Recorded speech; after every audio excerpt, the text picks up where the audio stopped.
ابا جی، ڈیڈی اور پاپا میں زمین اور آسمان کا فرق ہوتا ہے۔ جب میں نے ہوش سنبھالا اس وقت تمام گھروں میں والد کو ابا جی کہا جاتا تھا۔ اس دور میں ابا جی صرف بچوں کے لیے ہی نہیں بلکہ بچوں کی ماں کے لیے بھی خوف کی علامت ہوا کرتے تھے۔ ادھر ابا جی گھر پہنچتے اور ادھر گھر کے صحن پر سناٹا چھا جاتا۔ بچے گھر کے کونوں خدروں میں دبک جاتے اور بچوں کی اماں سر پر دوپٹہ اوڑھ لیتی۔ ابا جی کے ہاتھ سے تھیلا وغیرہ پکڑ کر مقررہ جگہ پر رکھ دیا جاتا اور ابا جی چارپائی پر بیٹھ کر جوتے اتارتے، جنہیں فوراً ایک طرف اٹھا کر رکھا جاتا۔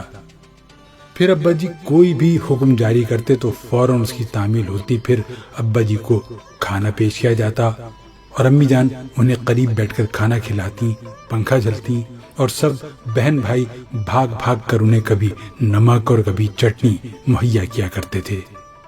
ابا جی کے غسل سے پہلے امی جان غسل خانے کا معائنہ کرتی اور وہاں ڈبہ، تولیہ، صابن وغیرہ ہر چیز رکھ دیتی اور پھر ابا جی کے کپڑے استری ہوتے۔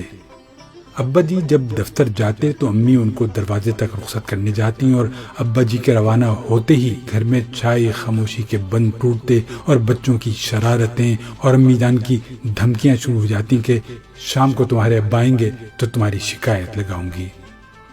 اس دور میں ابا جی کی دہشت ہر وقت بچوں پر چھائی رہتی تھی۔ مجھے اچھی طرح یاد ہے کہ اسکول کی پروگریس رپورٹ پر ابا جی سے دستخط کروانا ایک مشکل ترین مرحلہ ہوتا تھا۔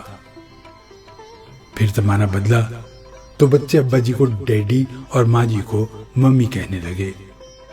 ڈیڈی کہلوانے والوں کا وہ روب اور دہشت نہیں ہوتی تھی جو ابا جی کہلوانے والوں کی ہوتی تھی۔ ڈیڈی وہ حضرات تھے جو عورت اور مرد کی برابری پر یقین رکھتے تھے اور ان کا خیال تھا کہ بیوی اور بچوں کو ڈرا کر رکھنے کے بجائے ان سے دوستانہ تعلقات ہونے چاہیے۔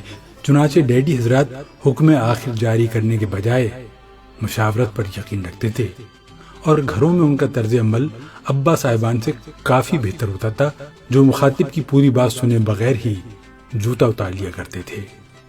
ڈیڈی کہلوانے والے صاحبان کو اگر کھانے میں کوئی نقص نظر آتا تو وہ انتہائی شائستگی سے اس کی نشاندہی کرتے اور ابا صاحبان کی طرح کھانا صحن میں اٹھا کر نہیں پھینکتے تھے۔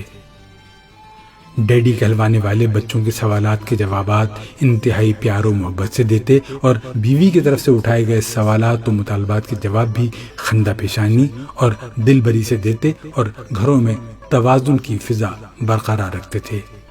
زمانہ اور آگے بڑھا اور ابا صاحبان کو پاپا اور والدہ کو ماما کہا جانے لگا۔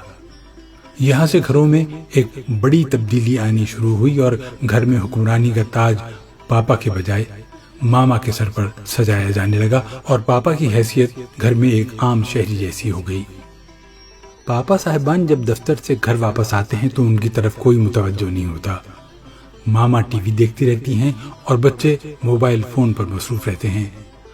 پاپا حضرات کپڑے وغیرہ تبدیل کر کے کھانا مانگتے ہیں تو ماما کہتی ہیں ذرا صبر کریں، ڈرامے میں وقفہ آتا ہے تو کھانا دے دیتی ہوں۔ اگر پاپا موصوف زیادہ بھوک لگی ہونے کی شکایت کرتے ہیں تو ماما کہتی ہیں کہ دفتر سے نکلتے ہی فون کر دیا کریں، میں کھانا گیٹ پر ہی رکھ دیا کروں گی۔ اس جواب کے بعد پاپا دبک کر بیٹھ جاتے ہیں اور ڈرامے میں وقفے کا انتظار کرتے ہیں۔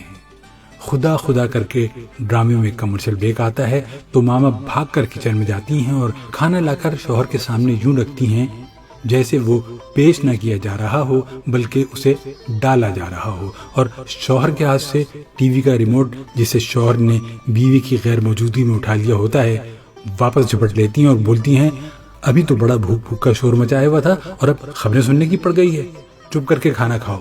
اور اگر پاپا کھانے کے بعد ٹی وی کا ریموٹ دوبارہ مانگتے ہیں تو ماما کہتی ہیں کہ چپ کر کے جا کر سو جائیں، اور یوں پاپا حضرات دم دبا کر سونے چلے جاتے ہیں۔ آج کے پاپا کی حیثیت اے ٹی ایم مشین سے زیادہ نہیں رہ گئی ہے، اور میں یہ سوچتا ہوں کہ کہاں وہ کل کے ابا جان اور کہاں آج کے پاپا۔ زمانہ کیا سے کیا ہو گیا۔